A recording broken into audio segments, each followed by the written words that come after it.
तो hello friends, welcome to अपना prime. पिछले एपिसोड के एंड तक हम देखा था एक नए कैरेक्टर की एंट्री हो चुकी है, जो कि ये हॉर्स सेक्ट का बंदा है, जिसके बारे में कुछ भी पता नहीं है कि ये किस तरफ अपनी करवट लेने वाला है। ये जंगली के पीछे जाएगा, लिन साओ के या फिर एम्पायर के। अभी फिलहाल के लिए इसके बारे में बस इतना पता है कि ये बंदा बहुत ज्यादा खतरनाक है और इसके पास में एक हेवनली हॉर्स है। इसके बाद में सीन शिफ्ट होता है, हम लिंगजाओ सिटी के बाहर सीन देखते हैं। यहाँ पर जी लोंग टोंगफी के साथ में ये लोग टोड विलेज की तरफ आगे बढ़ रहे हैं। यहाँ पे जी लोंग अपनी सिस्टर को बताता है कि इनको टोड विलेज तक पहुंचने में अभी भी और 3 दिन का टाइम लगेगा, मतलब कुछ ही टाइम में पहुंच जाएंगे। इस टाइम पर एक और सिपाही की एंट्री होती है, जो कि यहाँ पर बताने लगता है कि हमारे कुछ और सिपाही हमें छोड़कर भाग चुके हैं और उन्हें जाने से पहले ये स्लिप छोड़ी है कि वो हमारे साथ में टोड विलेज नहीं जाना चाहते और हमारे साथ बिल्कुल वफादार नहीं है। इसलिए टोंगफी को बहुत गुस्सा आता है, क्योंकि इनके साथ में रॉयल फैमिली के काफी सारे लोग हैं जिनको प्रोटेक्ट करना बहुत जरूरी है और उनको प्रोटेक्ट करने के लिए चाहिए काफी सारे सिपाही, जो कि लगातार उनको छोड़ के भागते जा रहे हैं। अब तो उनके पास में कुछ 12-13 सिपाही बचे हुए हैं, जिनकी मदद से पूरी रॉयल फैमिली को प्रोटेक्ट करना कुछ तो मुश्किल होने वाला है। इस पे जी लोंग अपनी बहन का मजाक बनाते हुए उससे कहने लगता है, आपके सिपाही आपकी तरफ बिल्कुल वफादार नहीं है, ना वो आपके वफादार है ना ही आपके देश के।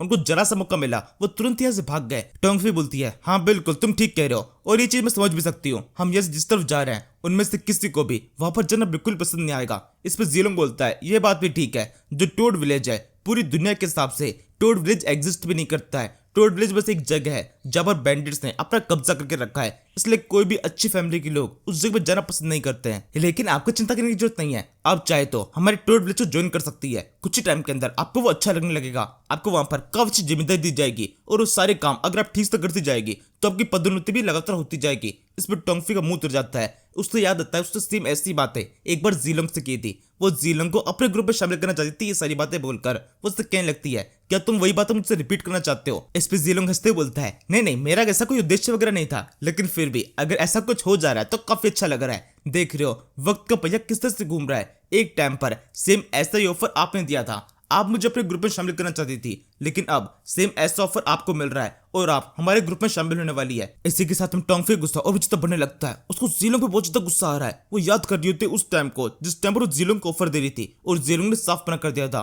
फिर वो उससे आगे पूछने लगती है, वैसे तुम्हें क्या लगता है तुम्हारा टोड विलेज किस तरह की जगह है? तो जी लोंग एक्सप्लेन करने लगता है, टोड विलेज बहुत ज्यादा शानदार है। जो लोग उस जगह पर घूमने के लिए आते हैं उन लोगों के लिए वो जगह एक हेवन की तरह है। आप लोगों के लिए बिल्कुल वैसी होने वाली है, लेकिन जो रॉयल फैमिली के लोग होते हैं उनके लिए वो जगह उतनी ज्यादा अच्छी नहीं है। वो वहां पर आना बिल्कुल पसंद नहीं करते। इस पे टोंगफी से कारण पूछने लगती है कि रॉयल फैमिली के लोगों को क्या दिक्कत है। इसमें जी लोंग बताता है, जो हमारा टोड विलेज है उसके अंदर रॉयल फैमिली के लोगों को बिल्कुल भी इंपॉर्टेंस नहीं दी जाती है। मतलब रॉयल फैमिली के लोग भी एकदम आम नागरिकों की तरह है, उनको किसी तरह के सेवक प्रोवाइड नहीं किए जाते। उनको अपने सारे काम खुद से करने पड़ते हैं और अगर वो अपना काम ठीक से नहीं करते हैं तो उनको ना तो खाना मिलता है, ना ही पानी और ना ही और बाकी चीजें पूछी जाती है। प्रिंसेस मिंग्यू से मिलने के लिए रॉयल फैमिली काफी सारे लोग अक्सर हमारी सिटी के अंदर आते रहते हैं। उनको सिटी के अंदर रहने के लिए जगह दी जाती है, लेकिन किसी भी तरीके की रॉयल सुविधा नहीं दी जाती। वो सारा काम उनको खुद से करना पड़ता है, इसी वजह से वो टोड सिटी की तरफ नहीं आते हैं। लेकिन आम लोग के लिए ये जगह बहुत शानदार है। इस तरीके से जी लोंग अपने टोड सिटी का अवसर तारीफ कर रहा होता है। इसके बाद बात आती है चेंगली की। वो चेंगली को पूछ लगती है कि चेंगली किस तरह का इंसान है, तो वो चेंगली की तारीफ करना शुरू कर देता है कि चेंगली बहुत बहादुर है, उसके पास में काफी अच्छा दिमाग है, वो अपनी सिटी को अच्छी तरह चलाना जानता है और साथ में सबकी रेस्पेक्ट करता है, सबके साथ में आदर से बात करता है और उसके लिए जो उसकी पूरी प्रजा है वो उसकी फैमिली की तरह है। और इस सबसे बढ़कर उनके पास में एक काफी अच्छी दूरदृष्टि है। वो आगे क्या होने वाला है वो उनको पहले पता चल जाता है और वो उसके हिसाब से एकदम से डिसीजन लेते हैं। उनके जितने भी डिसीजन होता है हो सकता है वो सुनने में पागलपन लगे, लेकिन जब सही मौका आता है वो डिसीजन इतने शानदार निकलते हैं कि सब लोग पूरी तरह चौंक जाते हैं। और अब यहाँ से हम चेंगली को देखते हैं, जो कि न्यू के साथ में तलवार खून से रंगी हुई है। सामने की तरफ काफी सोल्जर्स है जो कि सबसे मारे जा चुके हैं। ये सलबे सिपाहियों का तीसरा बैच है जो कि चेंगली को प्रोटेक्ट करने के लिए आया था। चेंगली ने सबको खत्म कर दिया है। इसके बाद वो न्यू की तो देख के कहने लगता है, न्यू तुम बहुत ज्यादा ताकतवर हो, तुम्हारी कैपेबिलिटीज लगातार काफी छूती जा रही है। न्यू इस टाइम पर चेंगली को ध्यान नहीं देने लगती। इसके अलावा चेंगली ये भी सोच रहा होता है कि अभी भी लिन सुयू तक पहुंचने में उससे कम से कम 10 दिन तो लगेंगे ही। अगर लिन सुयू ऐसे आगे बढ़ता रहा तो दिक्कतें और भी ज्यादा बढ़ जाएगी। इसलिए चेंगली अपने आप को जितना उसको उतना फेमस करने की कोशिश कर रहा है,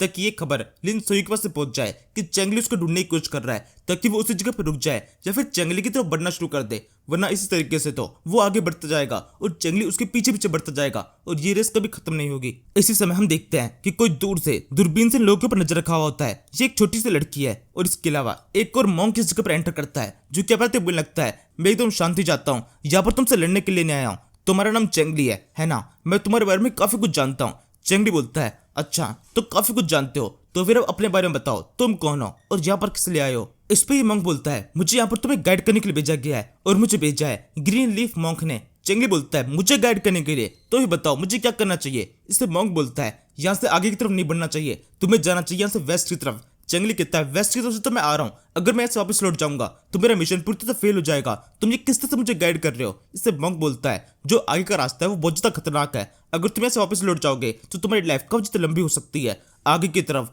कब सारे असेसियन तुम्हारा वेट कर रहे हैं, साथ में कब सारे एलिट सोल्जर्स है और इसके अलावा कुछ प्रिंस की सेनाएं भी है जो कि तुम्हारे इंतजार में बैठी हुई है। उन सभी ने तुम्हारे लिए ट्रैप लगा रखे है, तुम पूरे समय केवल लड़ते ही रह जाओगे और वो लड़ाई इतनी खतरनाक होगी कि तुम उस लड़ाई के अंदर पूरी तरह खत्म हो जाओगे। भले तुम कितने भी ताकतवर हो, तुम इन सभी का सामना नहीं कर सकते, एक टाइम के बाद में तुम मारे जाने वाले हो, तुम्हारी एनर्जी पूरी तरह से खत्म हो जाएगी। इसमें चंगली बोलता है बहुत अच्छी बात है, 10 असेसियन, बहुत बड़ी बड़ी सेनाएं और इसके अलावा एलिट सोल्जर्स, सुनने में काफी अच्छा लग रहा है, मेरे को ये फाइट करनी है। इससे मंक बोलता है इतने जिद्दी मत बनो, अगर तुम यहाँ से लौट जाते हो तो थोड़ा पीछे जाने के बाद में हमारा एक टेम्पल है, वो टेम्पल बहुत ज्यादा अमीर नहीं है, लेकिन इसके बावजूद भी तुम्हें काफी कंफर्टेबल लाइफ हमें मिल जाएगी। तुम कंफर्टेबल बैठकर अच्छे से सोच सकते हो कि तुम्हें किस तरीके से इस मिशन को कंप्लीट करना है, अपने बारे में नहीं तो अपने साथ में इस बच्चे के बारे में सोचो। इस पे चंगली बोलता है अगर यहाँ पर सोचने की जरूरत है तो मेरी खुद की लाइफ के बारे में, क्योंकि यहाँ पर केवल मैं ही हूँ जो कि मर सकता हूँ। ये लड़की तो बहुत ज्यादा ताकतवर है, इसको कोई हाथ भी नहीं लगा सकता, ये इतनी पावरफुल है कि पूरी बड़ी बड़ी सेनाओं को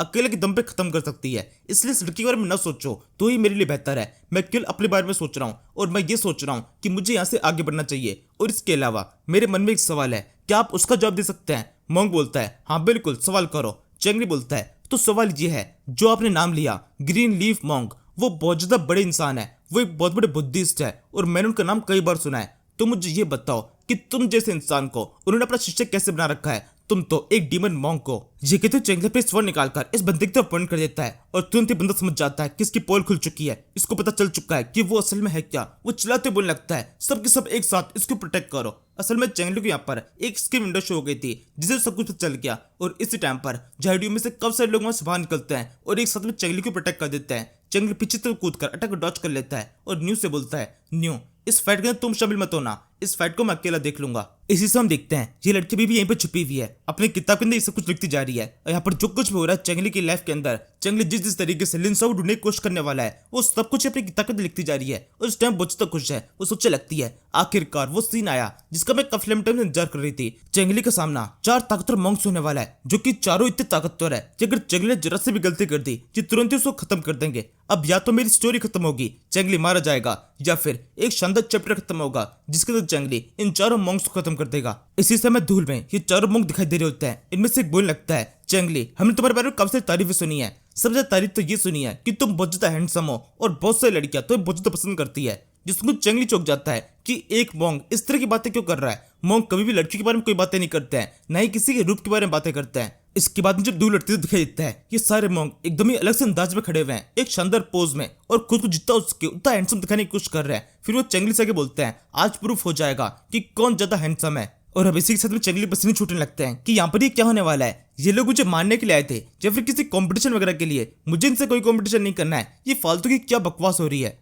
इसी समय एकदम से कुछ होता है, ये चारों एक साथ में चंगली को अटैक कर देते हैं। एक को बिजली का अटैक चंगली को पकड़ता है जिससे वो काफी धूल से छाई होती है, चंगली को दिखाई नहीं दे रहा। तभी एक बंदा पीछे की तरफ आकर अपने हंटर से उस पर अटैक करता है और उसकी तलवार को उससे पकड़ लेता है। चंगली को अटैक करने मौका नहीं मिल रहा है। इसी टाइम पर 2 और बुद्धिस्ट उसकी ओर पीछे की साइड से अटैक कर देते हैं और अब इसी के साथ में इन चारों बंदों ने उसको चारों तरफ से घेर लिया है। वो घबरा जाता है, अब उसे क्या करना चाहिए। यहाँ पर वो मारा जाने वाला है, वो चिल्लाने लगता है मेरी मदद करो न्यू, तुम कहां पर हो। लेकिन इतने में ये चारों बंदे एक साथ में उसको अटैक कर देते हैं और एक जोरदार बिजली चंगली की बॉडी को दूर पड़ती है। असल में ये सिस्टम लेडी का इफेक्ट है। न्यू से पहले सिस्टम लेडी ने चंगली की बॉडी की वो इस रास्ते में पावर को जगा दिया है और इस बिजली के इफेक्ट के कारण ये चारों मॉन्क एक साथ में उससे काफी दूर जाकर गिर जाते हैं। ये लेडी सब कुछ देख रही होती है और सोचने लगती है काफी शानदार, बस इसी का तो मैं इंतजार कर रही थी। अब इस चैप्टर के अंदर कुछ ऐसे पार्ट ऐड हो रहे हैं जिसके ऊपर कोई भरोसा नहीं कर पाएगा। जल्दी से चंगली उन सभी को खत्म कर दो। और फिर बिल्कुल ऐसा होता भी है, चंगली अपने स्वॉर्ड को तेजी से घुमाने लगता है कि एक साथ में इन चारों की बॉडी के ऊपर काफी सारे कट्स लग जाते हैं। ऐसा लगने लगता है कि फाइट यहीं पे खत्म हो चुकी है। लड़की लगातार कहानी लिखने लगती है, काफी शानदार। चंगली ने तेजी से उन सभी के ऊपर अटैक कर दिए। अब चंगली पलक झपकते वहां से गायब हो गया, शायद चंगली मेरे पीछे है। उज्जे कहने को तो ध्यान आता है कि चंगली उसके पीछे है। वो तुरंत पीछे से देखती है, चंगली सच में उसके पीछे की तरफ होता है। लड़की तुरंत ही कूद के टक डॉच कर लेती है, लेकिन उसे किताब ऐसा नहीं कर पाती। जैसे चंगली की तलवार उस किताब पे पड़ती है, उस किताब के कुछ पेज फट जाते हैं और इस लड़की कब से मेहनत बर्बाद हो चुकी है। और अब इसके बाद में चंगली पे गुस्सा करने लगती है कि तुम्हारी वजह से मेरी किताब खराब हो गई, तुम जानते हो इसको लिखने में मैंने कितनी मेहनत की थी। तभी चंगली न्यू से बोलता है, न्यू पकड़ो इसे। और इसी के साथ में न्यू तुरंत इस लड़की के ऊपर लूम जाती है, उसको उसकी गर्दन से पकड़ लेती है। फिर चंगली से पूछने लगता है, बताओ तुम कौन हो और कब से मेरा पीछा कर रही हो। जब चंगली ये सवाल कर रहा है, इस टाइम पर न्यू ने इस लड़की को कस के पकड़ा हुआ है, लेकिन ये लड़की के चेहरे के ऊपर काफी अजीब से एक्सप्रेशन होते हैं। ये न्यू के बुढ़ते चिपकना शुरू कर देती है, उसके किस करने की कोशिश करती है। और अब इससे न्यू घबर जाती है कि यहाँ पर ये क्या हो रहा है। एक लड़की उसके चिपकने की कोशिश कर रही है, वो तुरंत उससे दूर हट जाती है। और चंगली सोचने लगता है, ये क्या हो गया, हमारा सामना एक लेस्बियन से ही होना था। पहले वो 4 अजीब मॉन्ग जो कि पूरी तरह से आदमी नहीं थे, और अब ये लड़की। और अब इसी के साथ में इस सीरीज का एपिसोड पे खत्म होता है। Thank you for watching.